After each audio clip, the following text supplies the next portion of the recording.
सोचिए, 1947 का वो पश्चिम बंगाल जो एक बहुत बड़ा इंडस्ट्रियल पावर हाउस था, वो आज एक वेलफेयर यानी कल्याणकारी राज्य में कैसे बदल गया।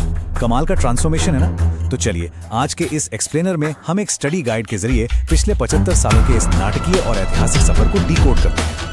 अब देखिए, इस पूरे सफर को आसानी से समझने के लिए हमने इसे 4 बिल्कुल अलग अलग चरणों में बांटा है। पहला है कांग्रेस का पुनर्निर्माण, दूसरा है क्रांतिकारी अस्थिरता का दौर, तीसरा है लंबा कम्युनिस्ट शासन और चौथा है आज की कल्याणकारी राजनीति।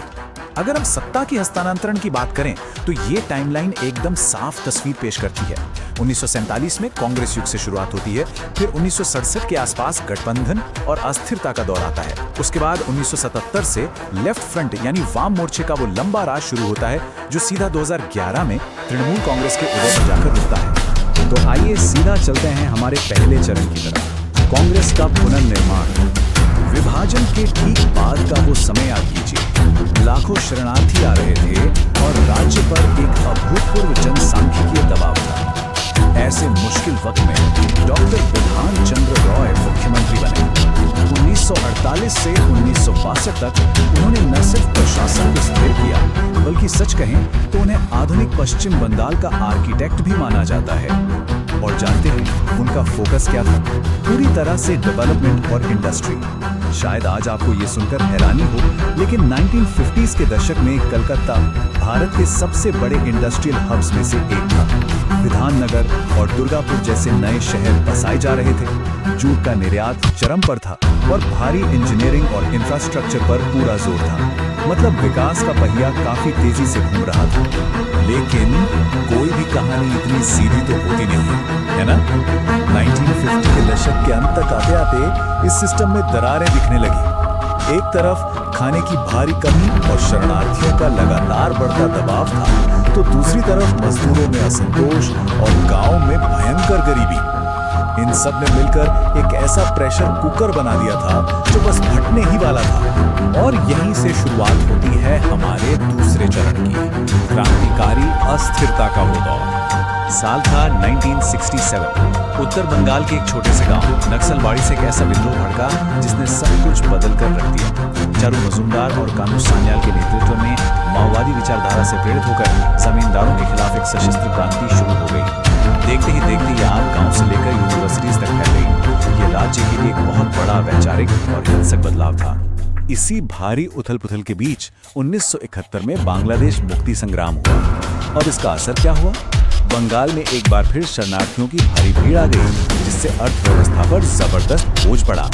लेकिन साथ ही इस पूरी घटना ने एक बहुत ही मजबूत बंगाली पहचान को भी जन्म दिया। एक ऐसी क्षेत्रीय अस्मिता जो आगे चलकर राजनीति की धुरी बनने वाली थी। अब आते हैं हमारे तीसरे और सबसे लंबे चरण पर, कम्युनिस्ट शासन। 1977 में वाम मोर्चे की सरकार बनी और उन्होंने आते ही एक ऐसा मास्टर स्ट्रोक खेला जिसका नाम था ऑपरेशन बरगा। ये एक ऐतिहासिक कृषि सुधार था। इसके जरिए रातों रात जमींदारों की ताकत कम कर दी गई और खेतों में काम करने वाले बटाईदारों को उनके अधिकार दे दिए गए। इस एक कदम ने वामपंथियों को ग्रामीण बंगाल में दशकों तक बिल्कुल अजय बना दिया। लेकिन यहाँ एक बहुत दिलचस्प बल्कि विरोधाभासी स्थिति बन गई। गौर कीजिएगा, एक तरफ पंचायत प्रणाली से गांव में लोगों को जबरदस्त ताकत मिल रही थी, उन्हें सशक्त किया जा रहा था। लेकिन दूसरी तरफ राज्य का ऐतिहासिक औद्योगिक ढांचा पूरी तरह चरमरा रहा था। लगातार श्रमिक हड़तालों और ट्रेड यूनियन के टकरावों की वजह से कैपिटल यानी पूंजी राज्य से बाहर जा रही थी। और पता है सबसे बड़ी विडंबना क्या हुई? जो सरकार किसानों के समर्थन से इतनी मजबूत हुई थी, उसी का पतन भी किसानों के मुद्दे पर ही हुआ।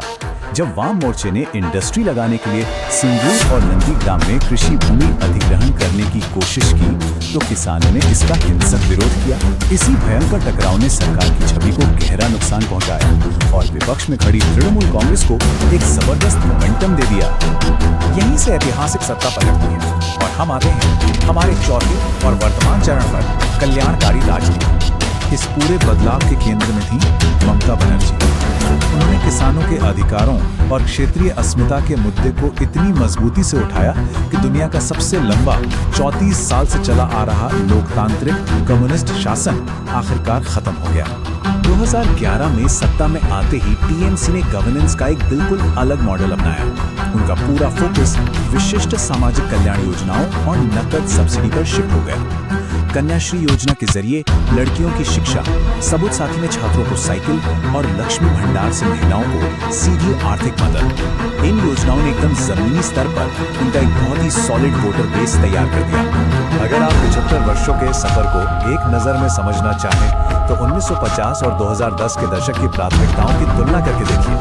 जो राज्य कभी भारी इंजीनियरिंग, जूट एक्सपोर्ट और बड़ी बड़ी इंडस्ट्रियल टाउनशिप्स के लिए जाना जाता था, वो आज पूरी तरह से डायरेक्ट कैश सहायता, साइकिल वितरण और आइडेंटिटी पॉलिटिक्स यानी कल्याणकारी राजनीति में बदल चुका है। ये शिफ्ट वाकई बहुत बड़ा है। और आज का राजनीतिक परिदृश्य कैसा है? बिल्कुल साफ शब्दों में कहें तो माहौल बेहद ध्रुवीकृत है। 2014 के बाद से बीजेपी का राज्य में तेजी से विस्तार हुआ है और अब क्षेत्रीय ताकत टीएमसी और बीजेपी के बीच एक सीधी और तीखी चुनावी टक्कर है। साथ ही सीमा पर माइग्रेशन की बहस, बढ़ती बेरोजगारी और शहरों के ढांचे पर बढ़ता दबाव आज बंगाल की राजनीति के सबसे ज्वलंत मुद्दे बने हुए हैं।